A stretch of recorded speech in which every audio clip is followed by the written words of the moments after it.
जनाब, foreign funding या ममनुआ funding case में अब पीपल्स पार्टी, नून लीग और पीटीआई तीनों की स्क्रूटनी हो रही है। मुल्क की तीन बड़ी जमातें क्या इस स्क्रूटनी के नतीजे में मुल्क की सियासी मंजरनामा पर कुछ तब्दीली आ सकती है? ये पूछ रहे हैं अपने एनालिस्ट से रीमा उमर साहिबा। अलीना, एक मैं पिछले सवाल जो आपने मुनीब साहब से पूछा था, थोड़ा सा उसमें ऐड करना चाहती हूँ कि पीपल्स पार्टी और गिलानी साहब है, उन्होंने 2008 में एग्रीमेंट किया था।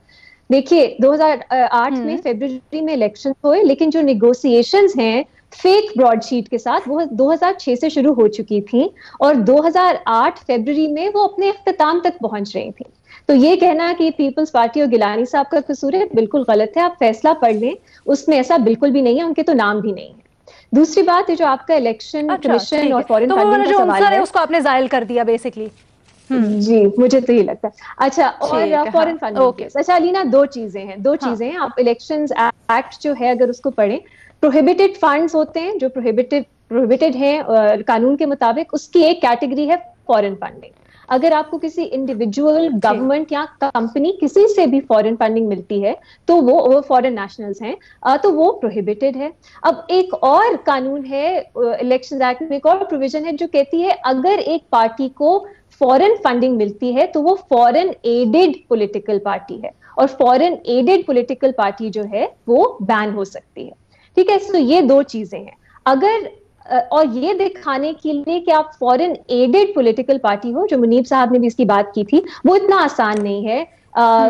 इलेक्शन कमीशन ये अगर डिसाइड करती है कि आपको फॉरेन फंडिंग मिली है, वो प्रोहिबिटेड फंडिंग है, तो फिर वो फेडरल गवर्नमेंट को ये भेजती है। फेडरल गवर्नमेंट ने डिसाइड करना होता है, और सुप्रीम कोर्ट ने कहा सिर्फ ये काफी नहीं है, आपको ये देखना है कि क्या वो पार्टी पाकिस्तान के इंटरेस्ट, पाकिस्तान की सॉवरेंटी, उसके खिलाफ काम कर रही है। अगर फेडरल गवर्नमेंट को ये लगता है, फिर वो नोटिफाई कर सकती है कि ये फॉरेन एडेड पॉलिटिकल पार्टी है। फिर मामला सुप्रीम कोर्ट जाता है जो इस पे फाइनल डिसीजन कर सकती है। तो ये बहुत लंबा प्रोसीजर है, और मेरा ख्याल है इस केस में ये फॉरेन एडेड पॉलिटिकल पार्टी का केस इतना क्लियर नहीं है जो मेरी नजर में। अब दूसरी ऑप्शन क्या है, वो इलेक्शन रूल्स जो हैं उसमें दिया गया है कि अगर आपकी प्रोहिबिटेड फंडिंग आपने ली है तो वो मैक्सिमम इलेक्शन कमीशन जो है वो कॉन्फिस्केट कर सकती है। तो ये भी हो सकता है। ये दो कानूनी ऑप्शन है। आखिरी ऑप्शन जो हनीफ साहब, अब्बासी साहब ने सुप्रीम कोर्ट के सामने उठाई थी कि क्या इमरान खान साहब as chairman of the political party, क्या उन पे कोई रिस्पॉन्सिबिलिटी है कि उन्होंने चेक करना चाहिए था कि क्या पैसे, क्या फंड्स आ रहे हैं,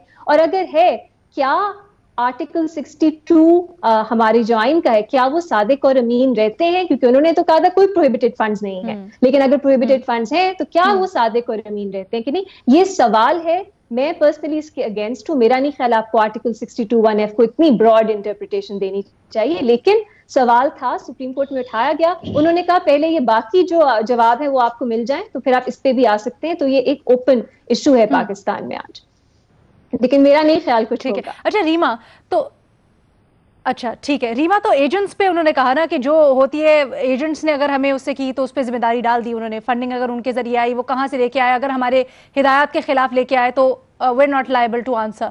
सो उससे आपको क्या लगता है, क्या उसकी कोई इम्प्लीकेशंस हो सकती हैं अगर उसमें कुछ डिस्क्रिपेंसी पाई गई? यही सवाल है, बिल्कुल यही सवाल है कि क्या आप एजेंट्स पे सारा ब्लेम डाल सकते हो या एज पार्टी हेड, क्योंकि आप कहते हो कि हम ये मतलब आप, ये आपकी रिस्पॉन्सिबिलिटी है कि आपकी जो पार्टी को फंड्स आ रहे हैं, डोनेशंस आ रही हैं, आप क्लेम करते हो कि वो प्रोहिबिटेड नहीं है, तो क्या आप एजेंट्स पे जिम्मेदारी डाल सकते हो? ये सवाल जो है ये इंटरेस्टिंग है, आगे उठेंगे। लेकिन क्या होगा, ये मैंने आपको पॉसिबिलिटीज बता दी हैं, 2-3 ही पॉसिबिलिटीज है, उसमें आप देख लीजिए क्या आपको लाइकली लगता है।